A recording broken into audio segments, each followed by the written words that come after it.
An elderly Arab millionaire marries a young waitress and surprises her with a lavish gift on their wedding night. But the next morning, after breakfast, he suddenly collapses and dies. His wife rushes him to the hospital, but it's too late. What happens next will leave you speechless. This shocking twist will change everything.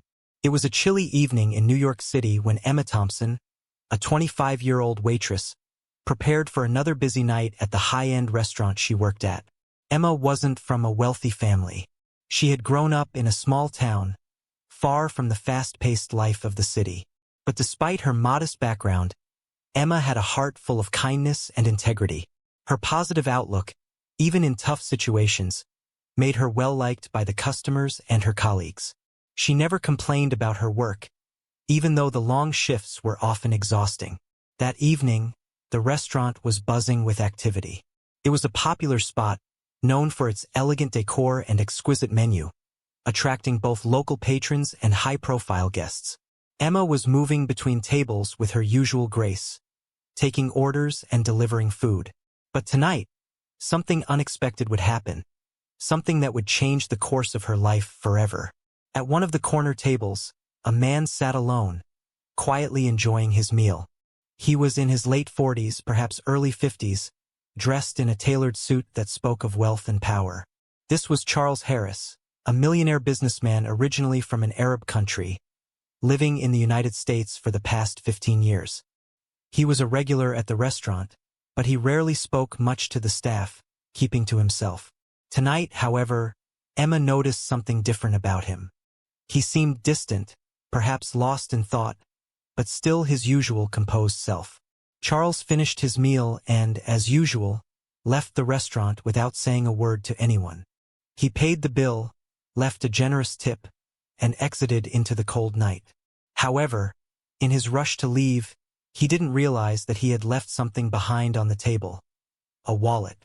Emma, as she cleared the table, spotted the wallet. She immediately picked it up, feeling the weight of it in her hand. It was thick, filled with cash and several credit cards. She knew it belonged to the man who had just left, and her first instinct was to find him. She walked quickly to the door, hoping to catch him before he disappeared into the night. But he was already gone. Emma returned to the table, looking down at the wallet. It was filled with a substantial amount of money, and she couldn't help but wonder what it might be like to have even a small fraction of that wealth. But she shook the thought from her mind.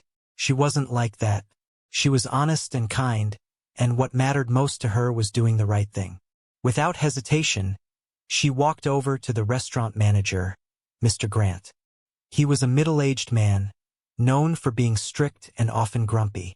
But Emma trusted him, and she knew that this was the right thing to do. She approached him and said, "Mr. Grant, I found a wallet left behind at table 12. It belongs to the gentleman who just left. It has a lot of money in it." Mr. Grant looked at the wallet, then at Emma. "You did the right thing bringing it to me, Emma," he said, his tone measured. He took the wallet from her and glanced inside. "I'll lock it in the safe until he comes back for it," he said, his voice a little colder than usual. Emma nodded, but there was a faint sense of unease in her gut. Mr. Grant was not known for his honesty. She had seen him over the years take a bit too long to count out the tips left for the staff or pocket the change when customers left more than needed. Still, she didn't say anything. She trusted that Mr. Grant would do the right thing. The next day, Charles Harris returned to the restaurant. He walked in, dressed in his usual expensive suit, and took a seat at the same table where he had dined the night before. Emma recognized him immediately and walked over with a polite smile. "Excuse me, sir," she said, "you left your wallet here yesterday." She could see his eyes widen in surprise as she spoke. "Ah, yes," he said, looking relieved. "Thank you for letting me know." He didn't seem too alarmed, just slightly embarrassed. Emma told him that she had given the wallet to Mr. Grant, and Charles, without hesitation, asked her to go speak to the manager. She led him to the back office where Mr. Grant was waiting, a smug look on his face as he unlocked the safe and handed the wallet to Charles. But when Charles opened the wallet, his face changed. The cash, the credit cards, everything was gone. Only the empty wallet remained. He stared at it, his brow furrowed in confusion. "Where is the money?" Charles asked, his voice a little more intense now. Emma felt a knot tighten in her stomach. She had handed the wallet to Mr. Grant, just as she had found it. "I don't know," she replied, trying to remain calm. "I gave it to Mr. Grant, just as I found it." Mr. Grant, standing nearby, looked uneasy. "I don't know anything about the money," he said quickly, his voice almost defensive. "It was locked up in the safe. Maybe it was lost before we locked it away." Charles turned to Emma, his eyes searching her face. She could see the disbelief in his eyes, but there was no anger. He didn't seem like the kind of man to lash out without reason. Instead, he nodded slowly and turned away. "Thank you for letting me know, Emma," he said, before adding, "Please, let's just forget about it." Emma felt a sense of unease wash over her as Charles left the office. But she didn't understand why, not yet. It wasn't long before she overheard a conversation that would change everything. As Emma cleaned up a table near the manager's office, she overheard Mr. Grant shouting at her from inside. "You can't just go around handing out people's wallets." Mr. Grant's voice was sharp. "You've cost me money. You're fired, Emma. Do you understand?" Emma froze, feeling a wave of shock hit her. Fired? Just like that? She stood frozen for a moment before she left the restaurant, her heart heavy with confusion and disbelief. She had only tried to do the right thing, but instead, she had been punished. Little did she know, this moment, this act of kindness, was the turning point in her life. The consequences of that decision would soon lead her down a path she had never imagined. But for now, she was left in the cold, uncertain of what the future would bring. The following day, Emma's life seemed to come crashing down. Her world, once filled with small joys and simple routines, now felt empty and uncertain. She had worked hard for everything she had, and her job as a waitress, though demanding, was the only stability she had. Now, after her act of honesty, she had lost it all. Fired by Mr. Grant without explanation, Emma felt a deep sense of betrayal. She had done the right thing, yet it had cost her everything. She spent the day in a haze, not sure where to go or what to do. She couldn't bring herself to return to her small apartment and sit in the silence of it all. So, she took a walk around the city, trying to clear her mind. She walked aimlessly for hours, crossing streets, passing through parks, yet every step seemed to carry the weight of her loss. As the sun began to set, Emma found herself sitting on a park bench, exhausted. She pulled her coat tightly around her, trying to shield herself from the chill in the air. Her mind raced with thoughts of what had happened and what her future held. She had bills to pay, a life to build, but no job and no way forward. It felt like everything she had worked for had vanished in an instant. Just as she was about to get up and continue walking, her phone buzzed in her pocket. Startled, Emma pulled it out, surprised to see an unknown number. She hesitated for a moment but then answered it. "Hello?" she said softly. "Emma Thompson?" A deep voice on the other end asked. It was a man's voice, calm and authoritative. "Yes, this is Emma," she replied, trying to steady herself. "This is Charles Harris. We met yesterday at the restaurant. I wanted to check in on you. I understand what happened with Mr. Grant." Emma's heart skipped a beat. Charles Harris, the man whose wallet she had found and returned, the man whose money had mysteriously disappeared. Emma had been so caught up in the shock of losing her job that she had forgotten about him. "Oh, Mr. Harris, she began, but her voice trailed off. "Please, call me Charles," he interrupted gently. "I want to help. I've been thinking about your situation since yesterday. What happened was wrong. You didn't deserve that." Emma felt a lump form in her throat.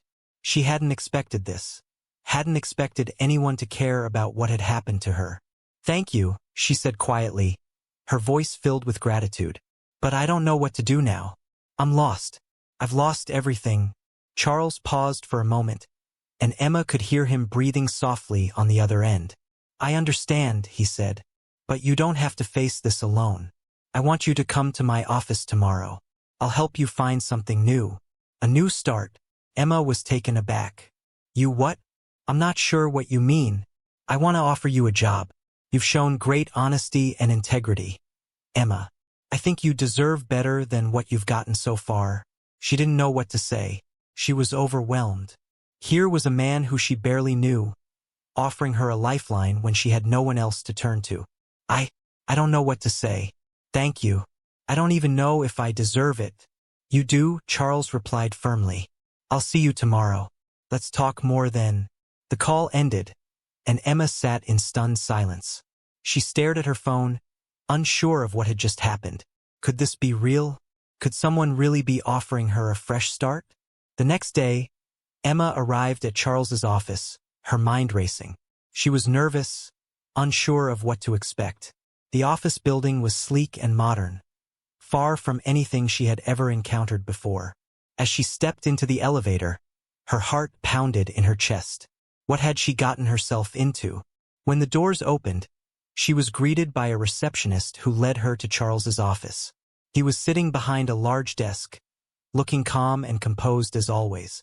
Emma, I'm glad you could make it, Charles said with a warm smile. Please sit down.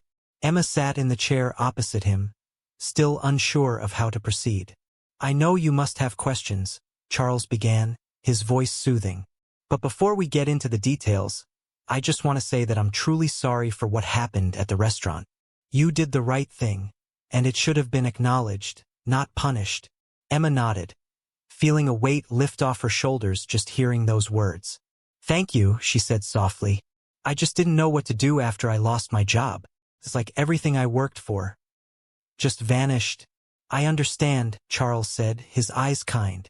But that's behind you now. I want to offer you a new opportunity. You've got potential, Emma. I've been thinking about this, and I believe you'd be a great fit as my personal secretary. Emma's eyes widened in surprise. A secretary? She had never imagined herself in such a role. Are you sure? I mean, I've never done anything like that before. I'm sure, Charles replied. You've already shown your dedication and honesty. That's all I need. I'll teach you the rest. The offer was unexpected, but Emma knew this could be the fresh start she desperately needed. She accepted the position, feeling a mix of excitement and nervousness. Over the next few months, Emma worked closely with Charles. She learned the ins and outs of running a company, handling important tasks, and assisting with meetings. She quickly became an invaluable asset to Charles, her work ethic and integrity shining through every task she undertook. Charles noticed something more in Emma, too. He admired her dedication, her kindness, and the way she carried herself, even in difficult situations. And as the days passed, their professional relationship grew into something deeper, a connection that neither of them had expected. But for now, Emma focused on the present, on building her career and gaining the confidence she had lost. Little did she know, her life was about to take yet another unexpected turn. As the weeks passed, Emma found herself becoming more comfortable in her new role as Charles Harris's personal secretary. She had never imagined that her life would take such a dramatic turn. But here she was, working for a millionaire businessman and quickly rising in her career. It wasn't just about the job anymore. It was about her personal growth, her confidence, and the bond she was beginning to form with Charles. Each day, she found herself spending more time with him, organizing his meetings, taking care of business correspondence, and managing his schedule. Despite his busy and sometimes distant demeanor, Charles was kind and respectful toward her. He appreciated her work ethic and her ability to handle even the most complicated tasks with ease. Emma noticed that Charles often found reasons to speak with her outside of work-related matters, asking how she was doing or about her personal life. It was clear to her that he valued their connection, but she wasn't sure if it was just a professional relationship or something more. One afternoon, as they were working late in the office, Charles looked over at Emma from across the desk. His expression was different than usual, softened, as though he was considering something important. Emma, he began, setting down the file he was reviewing. I've been thinking about you a lot lately, and I want to say that I'm very grateful for everything you've done for me and my business. You've become such an important part of this company. Emma looked up, surprised by the sincerity in his voice. Thank you, Charles. I'm just doing my job. No, he said, shaking his head. It's more than that. I've come to realize that you're not just an employee to me. I admire your integrity, your strength, and the way you handle everything that comes your way. You're more than just a secretary to me." Emma's heart began to race, and she felt a wave of emotions flood over her. She had always admired Charles for his intelligence and success, but now she was hearing words that made her wonder if he felt something deeper. Charles stood up and walked over to her, his gaze fixed on hers. "I've been hesitant to say this, but I can't ignore it anymore. Emma, I've grown very fond of you, and I think I might be falling in love with you." Emma froze. She hadn't expected this. She had always respected Charles, but she hadn't considered the possibility of something more than a professional relationship. He was a successful millionaire, and she was just a small-town girl, barely making her way in life. Still, there was something in his eyes that made her heart flutter, something she couldn't ignore.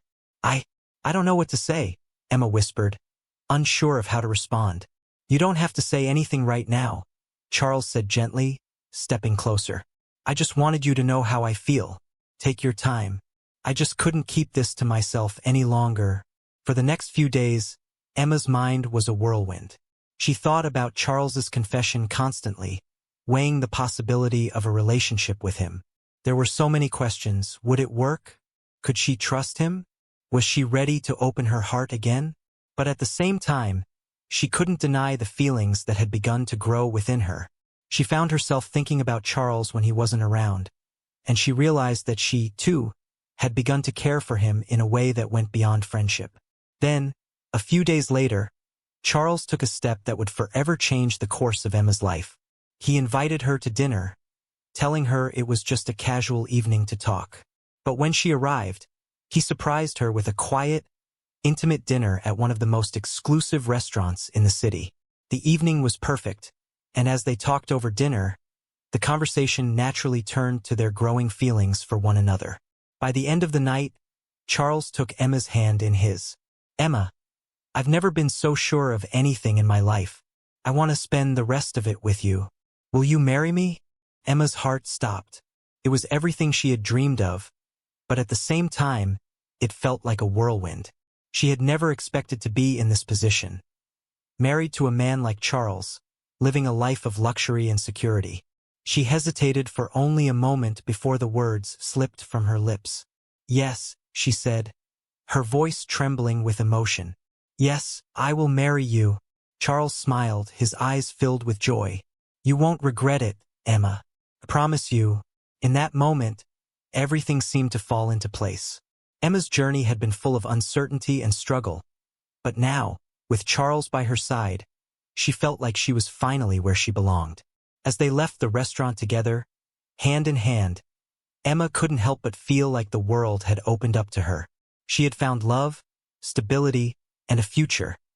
Everything she had once thought was beyond her reach. But little did she know, their happiness was fragile, and the world she had just stepped into was about to change in ways she could never have imagined. The days that followed Emma's engagement to Charles felt like a dream come true. The life she had once only imagined, filled with love, luxury, and stability, was now hers. She reveled in the quiet moments spent with Charles, his unwavering support and affection making her feel like the luckiest woman alive. It was everything she had longed for, but the universe, it seemed, was about to remind her how fragile happiness could be. Charles's company flourished under his leadership, and as his partner, Emma found herself more involved than ever.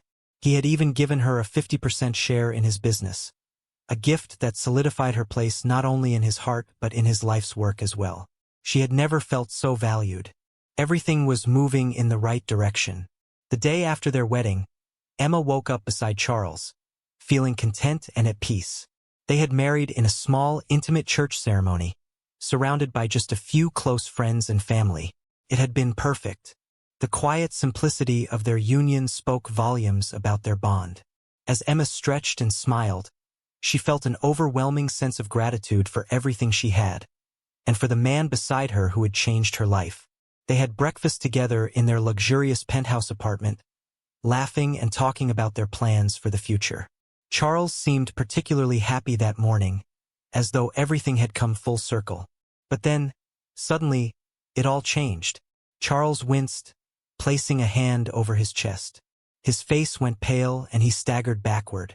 Emma stood up in panic, rushing to his side. "Charles, what's happening? Are you okay?" she cried, her voice shaking. But Charles didn't respond. He collapsed to the floor, his body stiffening as he struggled to breathe. Emma's heart pounded in her chest as she immediately called for help. She screamed for their driver, frantic and unable to think clearly. Within moments, the driver arrived, and they rushed Charles to the hospital. But even in her desperation, Emma couldn't shake the fear that something was horribly wrong. At the hospital, the doctors worked quickly, but their faces were grim. Emma sat in the waiting room, pacing back and forth, unable to sit still. Time seemed to stretch out, each passing second adding to her growing sense of dread. Finally, a doctor emerged, his expression somber. "I'm sorry, but Mr. Harris didn't make it. He passed away from a heart attack." The world seemed to stop around Emma. Her knees buckled, and she collapsed onto the nearest chair, her face pale with shock. She had just married him, just started to build the life she had dreamed of, and now he was gone. It felt unreal, as though the world had been turned upside down in an instant. The man she had grown to love, the man who had given her everything, was gone. Her grief was overwhelming, a tidal wave of emotions crashing over her. She had loved him deeply, and now she was left alone with only memories of their time together. The life she had built in her mind with him seemed to vanish, as though it had been nothing more than a fleeting moment. But as the days passed, Emma found herself struggling not just with the loss of Charles, but with the life that came after. His fortune had been left to her, and though it secured her financial future, it was a cold comfort. No amount of money could replace the man who had shown her so much love and generosity. Emma went on, continuing to manage the business that Charles had built. She had inherited not only his wealth but also his legacy. Yet, there were moments when the weight of it all felt too much to bear. She would often find herself walking through their empty apartment, wishing for the sound of Charles's laughter or the warmth of his embrace. The tragedy had left her with a deep ache in her heart, one that no amount of success or luxury could soothe. In the quiet moments of her life, she would think back on the simple kindnesses Charles had shown her, the job offer, the love he had given her, and the future they had dreamed of together. And while she now lived in a world that was more luxurious than she ever could have imagined, it was no longer the same world it had been when he was by her side. In the end, Emma was left with the powerful memory of Charles's love and generosity, as well as the profound lesson that life, though filled with moments of joy, could also be fleeting. She had learned that kindness and integrity had the power to change a life, and that even in the face of loss, one's spirit could endure. As she stood alone in the life they had built, Emma knew one thing for certain. She would carry his memory with her always, forever grateful for the love they had shared, no matter how brief.